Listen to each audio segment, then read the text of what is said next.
we're going to go past just basic writing. I want you to have stuff that's going to pop just like that. People want to read it, they want to focus on it. We call them designer documents. It's a design really that helps people read and your message to kind of pop out.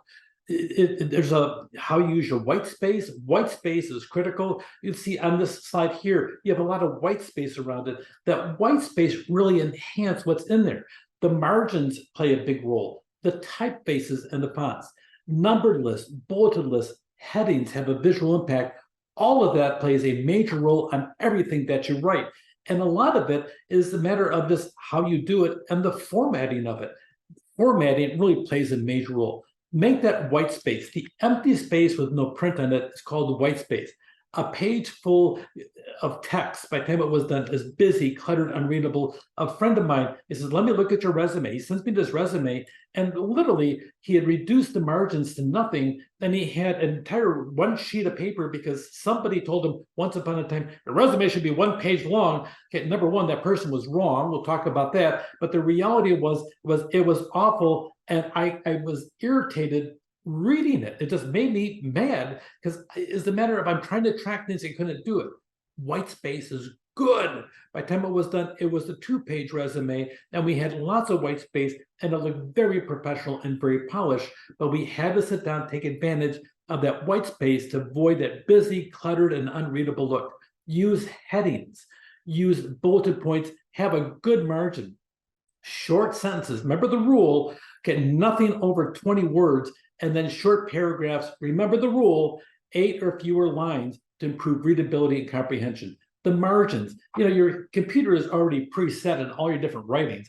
So you can just find the open one that you have over there. Your standard format is 1.5 inches margin on top, sides, and bottom. That really is good. You start playing with that margin, though, you're going to get people out of the cadence of looking on a memo and a memo. Sometimes breaking up the rule is a good thing, and sometimes it's not. Make certain you have that. Make certain the margins on the left is left justified. Sometimes there's a setting on your computer, you can have both sides justified. Don't do it. Okay, what happens on a full justification was for you to sit there and have this one line that's here to sit down and meet the edge, the computer automatically puts additional spacing in between, and it breaks up the rhythm of the reader. If you look on the PowerPoint slide here, this is called a justified left, ragged right margin. That's what you want in your writing. If you submit anything to me with both sides justified, I'm going to sit there and knock it down because of the fact that it really upsets the overall rhythm of what I'm writing, but also it's uncomfortable. Some textbook publishers, I hope they pay attention to life or maybe watch this video, that is sloppy textbook publishing, because a lot of them do that full justified. I think it's always wrong. I think it always sits down and makes the print and the person who spent the time into it, people will glance over it because there's a certain rhythm you need to have in your writing. Keep it left justified, ragged right. Keep the margins with a lot of white space. Ragged margins to provide more space. Look at this over here. Here's an example. You can see there's a big heading and a big footer at the very bottom, all white space. Look at the margins on the side. You can see the left justification, how clean it is. Business writing, your paragraphs, the internal is single space paragraphs, double space between each paragraph.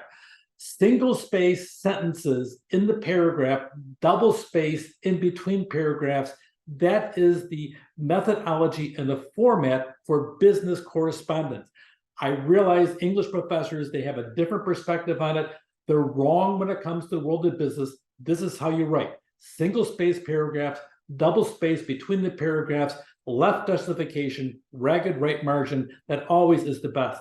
Now look on the different types of text. You can see here on this PowerPoint slide, you can see serif, typefaces of small features on the end. If you look on the word serif, you'll see the little features on the end of the strokes. That right here is called Times New Roman. Okay, it's relaxing. If you're reading a whole series of words, you can see the whole paragraph here. It's softer and it's not as harsh on the eyes. You want that sometimes. Sans serif, in other words, chop off those little tails. It's a much cleaner typeface, but it's bolder and it's sharper. Sans serif is the best thing for headings because your eye catches it because it's so harsh. It draws the eye. If you have a letter with the different headings down the side with sans serif, all of a sudden your eyes are drawn from the harshness, harshness, harshness, harshness, and then you can have the text after the harshness be serif and it's very soft. That way, when somebody wants to read it, I hate to break this to you. If we read an 18-page paper, a really good paper like that's going to have an executive summary. Here's how real life is. Okay, nobody's going to read it. I'm sorry. You spent all that time with your 18 pages. Nobody's going to read it unless you pay them to. They're going to read the executive summary, and then they'll probably glance through your paper. They're going to glance for the headings, and whatever attracts them, etc., will draw their eye. One time I was in a board meeting. I'm sitting in Vice Chancellor Human Resources next to the Vice Chancellor of Business. So we're sitting there. A board of trustees is on the dais in front of us. And somebody sat there and they says, Gary, I noticed on page 108 of the budget over here, you have this paragraph over here. Da, da, da, da. Can you tell us what that means? Gary had an issue. He would turn red. And whenever he had he had a little bit of rosacea, and so all of a sudden his cheeks are burning red, his ears are red, and I was kind of interested watching. I thought, nobody ever reads page 108, and he says, you know what, I'll get back to you. Okay.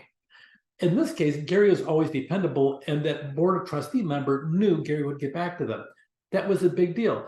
What happens is people read bullet things, but every once in a while, somebody reads page 108. Select a font. It's italic within a typeface family such as Times New Roman. See how it's got the soft lettering that Times New Roman. The font means it's how you can add emphasis to your words. Boldface, italics, underline, they call attention, but a large number of fonts will confuse, even annoy or slow down readers. 2 fonts in every document maximum. You don't want to have them. The recommendation is always have one for headings, something without tails, okay, and something with tails for the text. Break them up and use them. Your readers will come across much better. People are comfortable with a 10 to 12 point type for your body text. A lot of Excel spreadsheets, they have a 6-point font. I have to tell you, you're asking for trouble because people that are older, even feel younger, it's so small they can't read it. You want to have your stuff visible. I always recommend 12-point font on everything. Stop playing games with 11-point or 10-point. Go 12. You're better off having more communication, and you can edit your document more to fit the papers as you need them. So use the font with tails for text, harsh font for headers. Arial and Times New Roman is the traditional method. You can see the difference in them. Now it's Calibri and Cambria. You'll see the difference in the font over there. It's interesting. Screenplays, they're all written in Courier. And if you look at Courier, every single letter has exactly the same spacing because Courier is based upon a manual typewriter. You know, the kind you actually type with little keys that go up and hit the paper.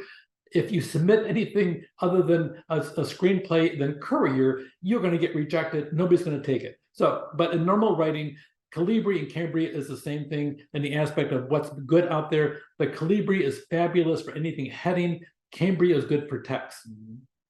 A lot of stuff people will skim over an 18-page paper, and they'll skim over it. So you want to sit down and have lists.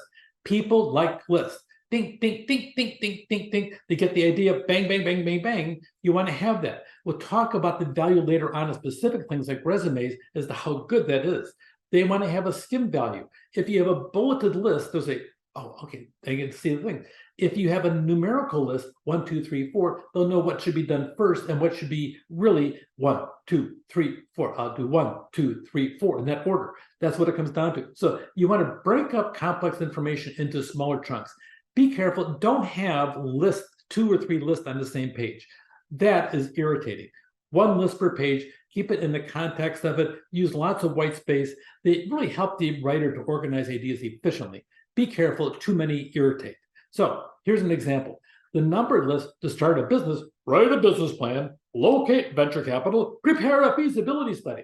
Well, the feasibility study should come after the, okay, I got it. 1, 2, 3. A bullet list: consider the following: environmental regulations, employee benefit plans, license requirements. It's not necessarily in that order because it really doesn't matter what comes first. So that's much more flexible, but you know exactly what they're talking about. Parallel and not parallel, when it's all done. You want to sit down and look on the social media goals. What are you trying to do? We're trying to create brand awareness. Another goal is public relations. A community of advocates must be built. We expect to drive sales and create leads. Actually, that's a pretty good plan. Social media goals, create brand awareness. Look at the brevity. Enhance public relations. Build a community of advocates. Drive sales, create leads. 4 points. Remember I told you about 3 to 5 points? You look on the other 4 points on the not parallel side, you'll see there's so much verbiage, you don't remember what was said, and people cannot walk out of your meeting knowing what your social media goals are because you're going to forget about them. Another goal, a community of must be built. Too much talking. Numbered list, a sequence, bulleted list, highlighted items, capitalization, initial word on each line, punctuation, add end punctuation. You can see here periods on this. Sometimes on bullet points, on PowerPoints, you need to make a decision. Either they're all periods after them or they're not periods at all. Make a decision, one or the other. Parallelism, make the lines consistent. For example, start each line with a verb. You'll see that when you hit especially the resumes. Use 10 to 12 point spot. You can see over here some special effects, all capitalization, which can be shouting or drawing attention, small caps, boldface, italics, underline, depends what you want. Okay, improving messages with headings, it really helps an awful lot because your reader, they can actually see here,